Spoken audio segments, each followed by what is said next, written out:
Now I would like to invite Dr. David Bergvinson, Director General ICRISAT, for his opening address in the conference. So David, please, please join me in welcoming David for the.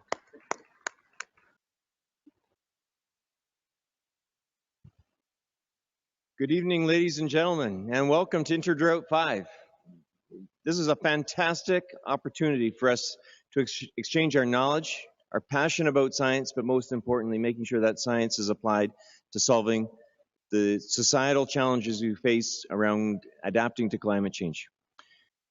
Secretary Patnaik, Dr. Rob Bertram, Jaya Sandhu, Francois Tardot, and all the other distinguished members of this audience. I think this will be a pivotal meeting in which we chart the course in which science is really applied not just to delivering products, but interfacing with policymakers, with our partners in the private sector, to really bring about resilience to smallholder farmers and large farmers, and especially the developing countries. I would just like to acknowledge the large team that's really behind the success of organizing this event. And Rajiv, you're the face of the organizing committee, but there's a big team out there that supported the event's organization and got you all here. So I would just like them to stand up and let us recognize them. Please stand.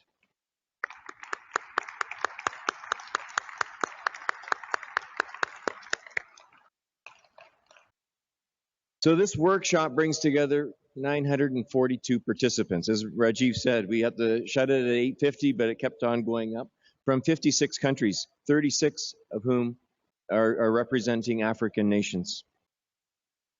The meeting today has already hosted 7 workshops. We also had a panel discussion on climate-smart agriculture, which brought together diverse perspectives, not just from scientists, but from the private sector, from policymakers, and not just from one continent, but from around the globe. And so I'm looking forward to the outcome of this meeting, and one of the anticipated outcomes is a declaration from Hyderabad on how we apply quality science in service of society through demand-driven innovation that leads to impact, and ultimately achieving the Sustainable Development Goals, which we've set for ourselves as a global community. This meeting, as the Honorable Prime Minister of India has noted, should really focus on delivering drought resilience, especially from the smallholder farmer's perspective. I think as we saw the cartoon at the end, science can drive a process, but it needs to be led by the smallholder farmer. And so as we engage in scientific debate, let's make sure it's grounded in the context and reality of the smallholder farmers that each of you represents from your country of origin. I would submit that we need to go beyond just a multidisciplinary approach, and we need to go to a multi-sectoral approach in which we not just engage within the agriculture research community, but we embrace the IT community, especially as it can deliver advanced analytics to run modeling and advanced breeding programs, amongst others. The finance sector, as we looked at weather-indexed insurance and other instruments to help dampen the impact of drought.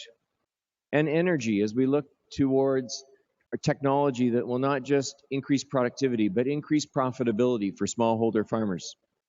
Here in India, the Prime Minister of India, the Honorable Prime Minister Modi, has set a challenge before the country to double farmer income by 2022. And providing the tools to deliver resilience to drought will be key in order to ensure that farmers continually make progress on the path out of poverty into prosperity. So as we do this, we need to look at convergence not just of our disciplines, but also of our sectors in order to deliver our quality science, in order to realize demand-driven innovation that leads to impact in society.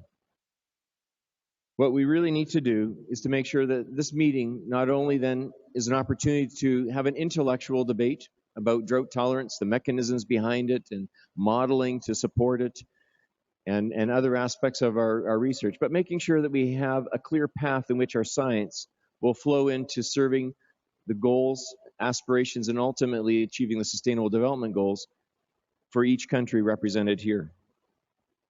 So I just want to end and making sure that as we focus on the science of discovery, that we also be thinking about the science of delivery and making sure the outputs of our science serve society. And so the declaration that hopefully we frame this week will provide a framework or even a roadmap for us to realize that bold vision. And also, I think it can serve as a framework for us to provide the continuity that each of the interdrought meetings has provided. I think it's fair to say that the first meeting in 1995 in France was really focused on science of drought, but it evolved from that, and it became really a science that embraced international cooperation. I saw that. I had the privilege of being in China in 2009 for Interdrought 3. And in Australia, we saw the introduction really of modeling, given the strength of modeling in the Australian research community and how now that's a feature of this meeting. I think for this meeting, let's make sure that it's also including the science of delivery. And I'm very pleased that we have the senior leadership in the Ministry of Agriculture here today, Secretary Patnaik, which is a strong symbol and representation of India's commitment to serve smallholder farmers through innovation and science. So I wish you all well during this week. It's a very proud moment for ICRISAT because this is our 45th anniversary this year. So it's a wonderful way to celebrate our anniversary by hosting really the intellectual leaders around the globe on the topic of delivering resilience, drought resilience to smallholder farmers around the globe. So it's a deep honor for all of us to host you here. If you have any challenges or face any issues, please let us know. As Rajiv announced, we have a competition. You know, we're in the age of social media, and we need to create awareness about drought, the role science can play in addressing it. So we have a Twitter handle as well as a hashtag, IDV capital C ONF, Interdrought 5 Conference. So the person that tweets the most gets a treat. I don't know what the surprise is, but I'm told that it's very valuable. So I think that's enough of incentive amongst a very competitive scientific community that someone is going to reach over. I would estimate 1,000 tweets. I said to Rajiv when we started this journey that we're going to definitely cross 750 participants for this meeting, and I'm very pleased that we've reached 942, maybe more. I think it represents the importance drought is playing in society, because if we don't address drought, we won't address food security. If we don't address food security, we won't address national security. It's fundamentally important for us to achieve the development goals. And so thank you to all of you for your contributions to making that happen. I wish you every success.